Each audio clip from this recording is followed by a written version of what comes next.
in the volleyball tournament to where he's playing against amputees and other people who cannot stand. But he is incredibly tall and needs assistance to be able to walk because his body mass is not supported by his bone structure. One of the most famous giants, one of my favorites, Andre, the giant.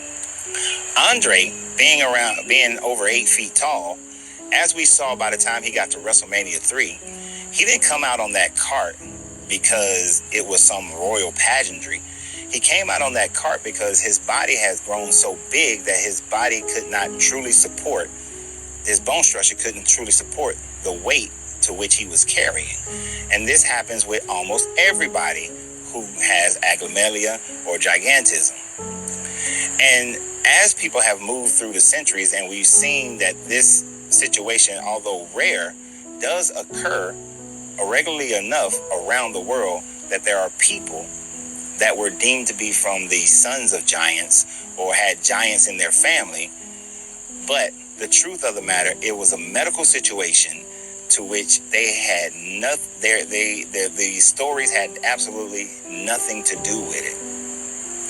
And even when we look at the stories of the Anunnaki, if stood up compared to the humans, were about 30 feet tall. The only way this is possible would be if the Anunnaki were from another planet where their bone density and bone structures would have been different. But if you were born on Earth, if you were an Earth being, there's absolutely no way. And we also know that man, in telling us ancient stories, even the stories of the Anunnaki, would exaggerate in their storytelling to make the Anunnaki seem to be 30 and 40 feet tall. And then people are going to ask the question, well, what about these giant steps or giant doorways like in Petra? Well, that doesn't indicate that giants built them. That doesn't indicate that there were giants that needed them. If that was the case, then buildings and other constructions would have been made in order to support these giants. Numbers 13:33. And there we saw the giants, the son of Anak, which came of the giants. And we were in our own sight as grasshoppers, and so we were in their sight. Deuteronomy 1:28. Whither shall we go up? Our brethren have discouraged our hearts, saying, the people is greater and taller than we. The cities are great and walled up to heaven, and moreover we have seen the sons of Anakins there. They were tall people. As you can see from right here, it's a map of giant reports in North America. Look at all this. Conspiracy theory, though. Let's read this real quick. A U.S. Supreme Court ruling has forced the Smithsonian Institution to release classified papers dating from the early 1900s that proves the organization was involved in a major historical cover-up of evidence of showing giant human remains in the tens of thousands had been uncovered all across America and were ordered to be destroyed by high-level administrators to protect the mainstream chronology of human evolution at the time. Just look at this real quick. Bro got his hand on them like, I could just bow and just hit you, that's it. How tall would you say he is? Let me read this for you. Professional wrestling legend Andre Rene Rosimov, if I'm saying his name correctly, known to fans as Andre the Giant, has died of an apparent heart attack. The 7'4", 520-pound wrestler went to France 2 weeks ago to attend his father's funeral on the outskirts of Paris. So, dude was not 8 foot nor over 8 foot. Bro was 7'4". We have basketball players taller than that nowadays. Basketball players. And other people that's on TikTok and everything of that sort. Taller than dude. Get out of here, bro. Appeared, never to be heard from again. The Smithsonian even had a special division for exploring ancient mounds and supposed giant burial sites. One famous discovery of a giant, which was also covered up by the Smithsonian, is the San Diego giant from 1895, which was an 8-foot 4-inch tall mummified giant. There was even a picture of the giant mummy, which was shown in many newspapers. The mummy was inspected by many scientists. After his inspection, the San Diego giant was purchased by the Smithsonian.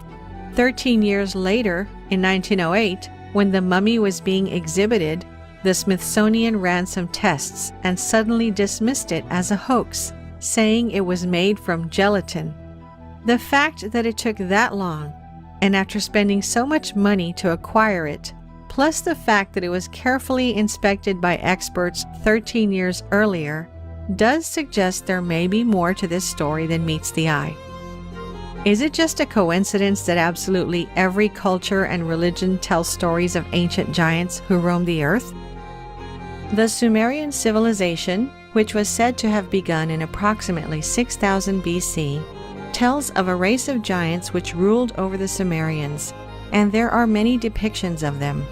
Sumerian records speak of a giant king by the name of Gilgamesh, who ruled for 126 years.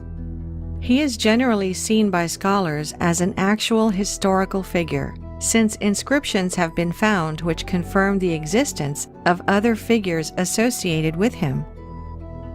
In ancient Egypt, there are hundreds of depictions of giants, and the Egyptian records describe the old pharaoh dynasties to be a race of tall giants, and hundreds of giant sarcophaguses were also found. But the mummies there had been long looted.